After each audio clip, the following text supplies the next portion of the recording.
thank you for having me. Yes. Welcome. Thank you very much.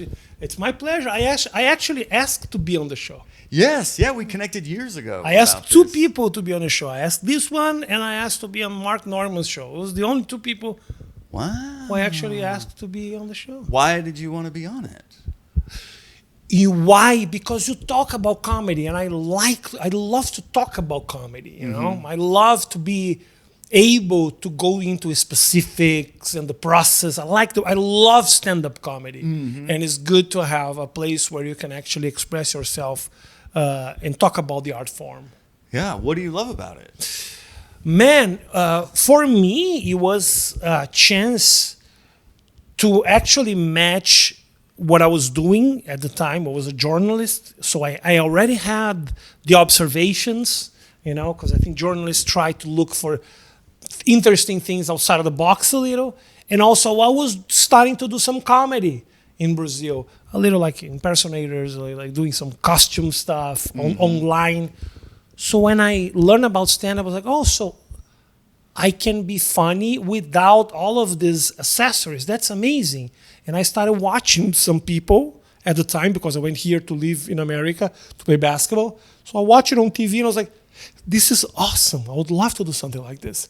And then I started doing stand-up. So I love it. I love because I think it matched my personality a lot, you know. But you say you start stand-up, but you're doing it for people that don't even know what stand-up is? Well, in the beginning, nobody knew what stand-up was. So we were going up on stage. People were confused. Right. Because like, is this a speech? Is this like because this guy, is he actually himself? So I'm a guy from the south. I come from the south of Brazil, and my father is Jewish. So some people would come to me at the end of the show and come up to me and be like, I love the Jewish guy you do on stage. That's the character that people need to watch this. I was like, no, I am that guy. Okay.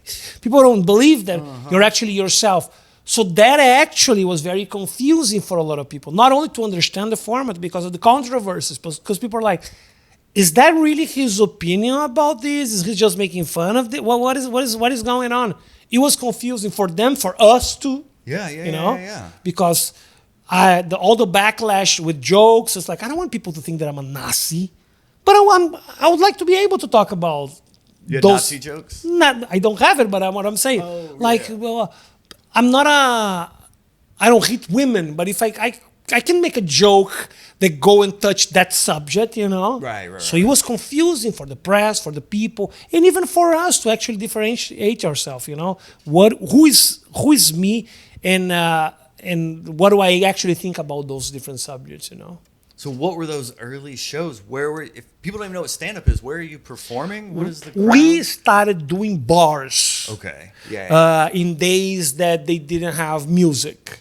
So like a Tuesday in a bar. I remember the first bar that we started doing stand-up in Brazil was a BDSM bar. So we would go to the bathroom and there was like cocks and vaginas, yeah.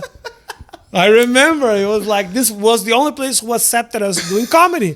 They had a stage, it looked good, like the setup was good. Right. But the vibe was weird, like chains. Bro. Yeah, and like pictures and weird pictures of people having sex. But it was the only place who gave us an opportunity to do it. So after a while, when people actually got to know what stand-up was, then it was easier. We just would book somewhere and people knew when YouTube showed up in Brazil, like 2005. Okay. Then people were coming to the show because they watched us on YouTube, you know. Okay. So you were already thinking of social media even back then. Oh yeah, the whole thing about cutting clips from the show, we were doing this in 2004, 5. Oh my God. I actually had a viral video before YouTube. What? It was a video of me talking about marriage. It was a very old joke that I did. One of my first jokes that I used to say that marriage is a happier moment for the woman than it is for the man. That's why she wears white and he wears black or something. It was very simple observations, very predictable because we were just starting. Of course. We couldn't even watch other people doing. I think that was the biggest challenge.